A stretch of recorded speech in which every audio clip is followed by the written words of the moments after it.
ഒഞ്ചിയം രണസ്മരണയ്ക്ക് ഇന്നേക്ക് 77 വർഷം. കമ്മ്യൂണിസ്റ്റ് പ്രസ്ഥാനത്തിന്റെ ജ്വലിക്കുന്ന ഓർമ്മകളാണ് ഒഞ്ചിയം രക്തസാക്ഷിത്വം. CPIM CPI നേതൃത്വത്തിൽ വൈകിട്ട് ഒഞ്ചിയത്ത് ചേരുന്ന അനുസ്മരണ സമ്മേളനം വൃന്ദാക്കാരാട്ട് ഉദ്ഘാടനം ചെയ്യും. മന്ത്രിമാരായ കെ രാജൻ, PA മുഹമ്മദ് റിയാസ് എന്നിവരും പങ്കെടുക്കും. ഒഞ്ചിയം 1939 മണ്ടോടിക്കണ്ണന്റെ നേതൃത്വത്തിൽ കമ്മ്യൂണിസ്റ്റ് പാർട്ടിയുടെ സെൽ രൂപീകരിച്ച ഗ്രാമം.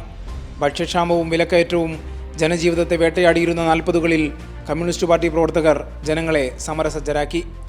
48 ഫെബ്രുവരിയിൽ കൽക്കത്തയിൽ നടന്ന രണ്ടാം പാർട്ടി കോൺഗ്രസിന്റെ തീരുമാനങ്ങൾ വിശദീകരിക്കാൻ കമ്മ്യൂണിസ്റ്റ് പാർട്ടിയുടെ കുറുമ്പ്രനാട് താലൂക്ക് കമ്മിറ്റി യോഗം ഒഞ്ചിയത്ത് ചേരാൻ തീരുമാനിക്കുന്നു. വിവരമറിഞ്ഞ് MSP സംഘം നേതാക്കളെ പിടികൂടാൻ മുക്കാളിയിൽ. പുലർച്ചെ 4-ന് അവർ മണ്ടോടിക്കണ്ണന്റെ വീട്ടിൽ കയറി ഭീകരാന്തരീക്ഷം സൃഷ്ടിച്ചു. കർഷകകാരണവർ പുളിയുള്ളതിൽ ചോയിയെയും മകൻ കണാരനെയും പിടികൂടി. പോലീസ് സേന ചെന്നാട്ട് വയലിലെത്തിയപ്പോഴേക്കും നാട്ടുകാർ തമ്പടിച്ചു. ജനക്കൂട്ടത്തിന് നേരെ MSP 17 റൗണ്ട് വെടിയുതിർത്തു. ചെന്നാട്ട് താഴെവയലിൽ 8 കമ്മ്യൂണിസ്റ്റ് പോരാളികൾ പിടഞ്ഞു വീണു. അളവക്കൻ Krishnan, Menon Kanaran, പുറവിൽ Kanaran, വാറുള്ളതിൽ Kanaran, KM Sankaran, CK Chathu, VP Gopalan, Vattakandi രാകൂട്ടി. മണ്ടോടിക്കണ്ണനും കൊല്ലാച്ചേരി കുമാരനും മൃഗീയ മർദ്ദനത്തെ തുടർന്ന് രക്തസാക്ഷികളായി. 49 മാർച്ച് 4-നാണ് മണ്ടോടിക്കണ്ണൻ രക്തസാക്ഷിത്വം വരിച്ചത്.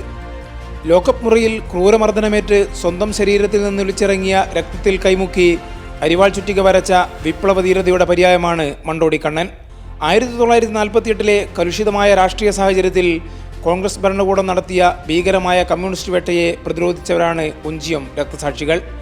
വിപ്ലവ സമരപാതയിലെ സൂര്യതേജസ്സായി ഒഞ്ചിയം രക്തസാക്ഷികൾ ജ്വലിച്ചു നിൽക്കുന്നു. കൈരളി ന്യൂസ്, കോഴിക്കോട്.